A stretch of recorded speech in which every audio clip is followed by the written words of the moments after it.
Hello everyone, my name is Eche and today I want to talk about complex numbers, at least the introduction to complex numbers. So a complex number variable z is usually in the form a plus b I. So where you have your a is usually called your real number and the b or the number carrying the I is usually your imaginary number. So basically what this is saying is that a complex number is usually made up of a real number and an imaginary number. And to know or to differentiate the real number from the imaginary number, the real number is usually on the first part, which is here, and the imaginary number is always carrying the letter I. Okay. So for example, if we have a complex number z equal to 3 plus 5I. The 3 is our real number and the 5 is our imaginary number. So if we also have z is equal to 7 plus 9I. So the 7 is our real number. Please pardon me for using Rn for real number, and then the 9 is our imaginary number. So I'll be using Rn for real number and In for imaginary numbers consequently. Okay, so let's move ahead. So here in our course material, it says that two complex numbers z1 and z2 are equal. Z1 and Z2 are equal if their real parts are equal. Z1 and Z2 are equal if their real parts are equal. Okay, let me just quickly explain this. So if we have two complex numbers, Z1, let's assume Z1 is 2 plus 5I. So this is one complex number, right? So we have another complex number z2, which is equal to 3. Okay, no, not 3. Let's see, 2 plus 7I. So these are two different complex number. We have z1 equal to 2 plus 5I, and we have z2 which is equal to 2 plus 7I. Now if you look at the both of them, they both have the same real numbers. So they both have the same real number, which is 2. But they have different complex numbers. These are the complex numbers here. They have different imaginary numbers, which is 5 and 7 respectively. So because these two complex numbers, according to what I just read, when z1 and z2 are equal if their real parts are equal. So these two complex numbers I've written here now, both of them, they are equal. Why? Because their real numbers are both 2. Z1 has its real number as 2 and Z2 has its real number as 2. So these two complex numbers are the same. They're equal. After all, imaginary numbers, when you say something is imaginary, that means it does not exist, or probably it's not real, it's not physical, you can't touch it. So since 5I and 7I are both imaginary, so that means it's just simply saying these two are not really there. 5I is not there and 7I is not there. So if let's assume both of them are not there.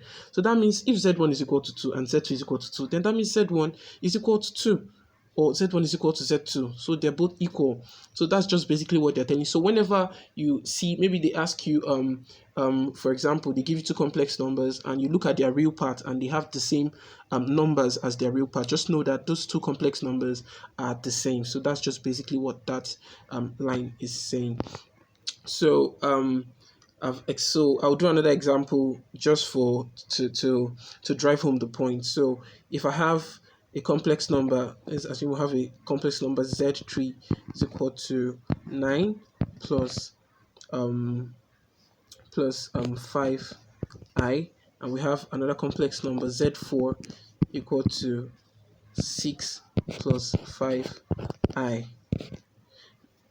Sorry, 6 plus 5i.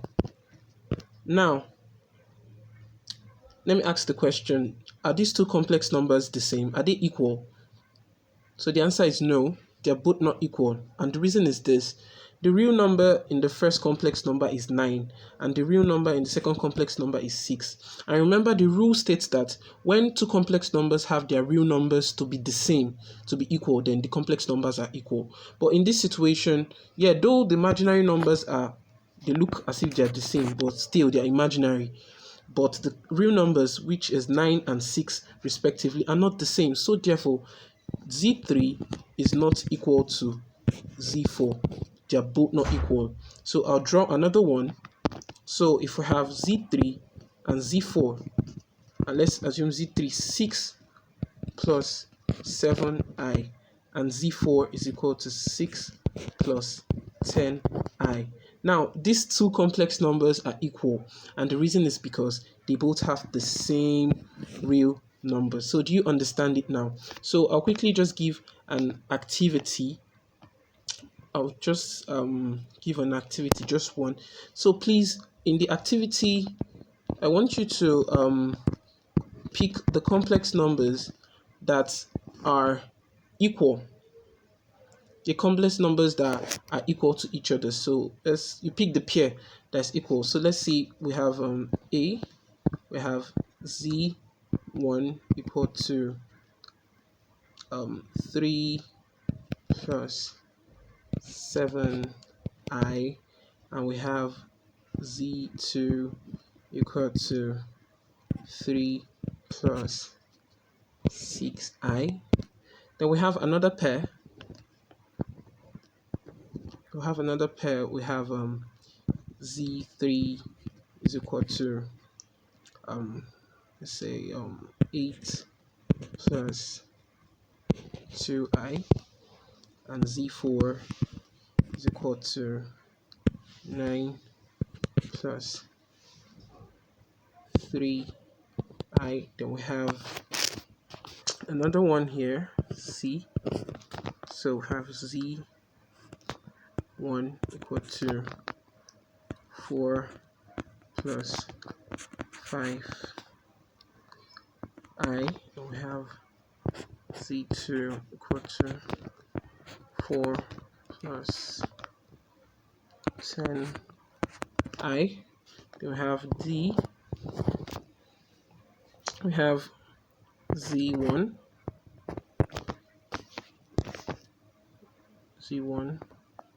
equal to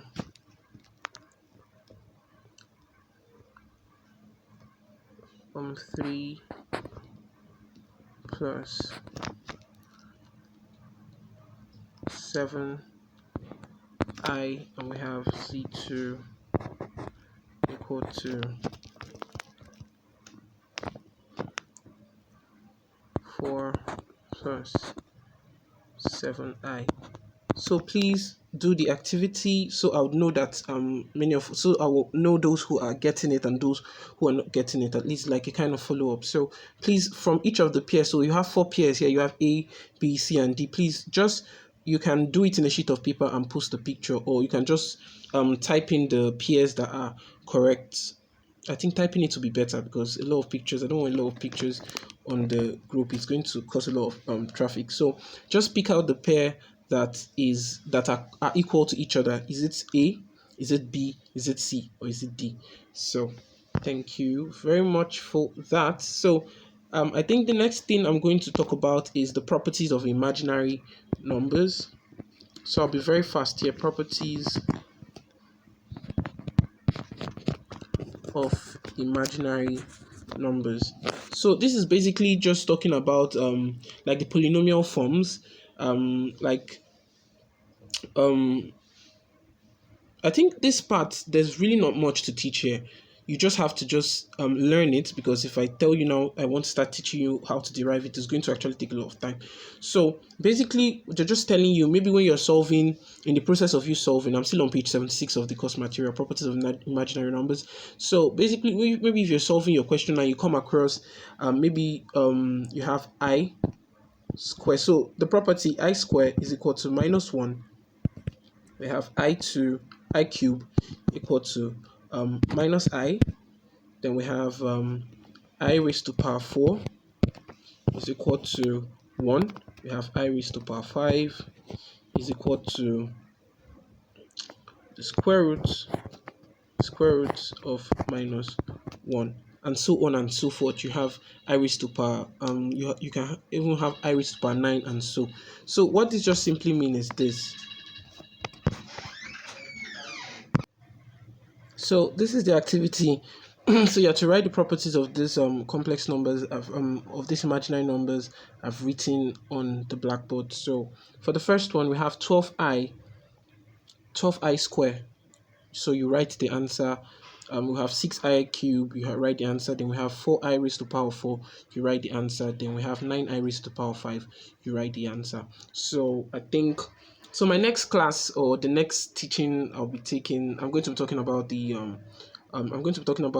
algebra of complex numbers. So hopefully I do that video soonest. So but at least I hope this will be able to help, at least to an extent. So bye bye.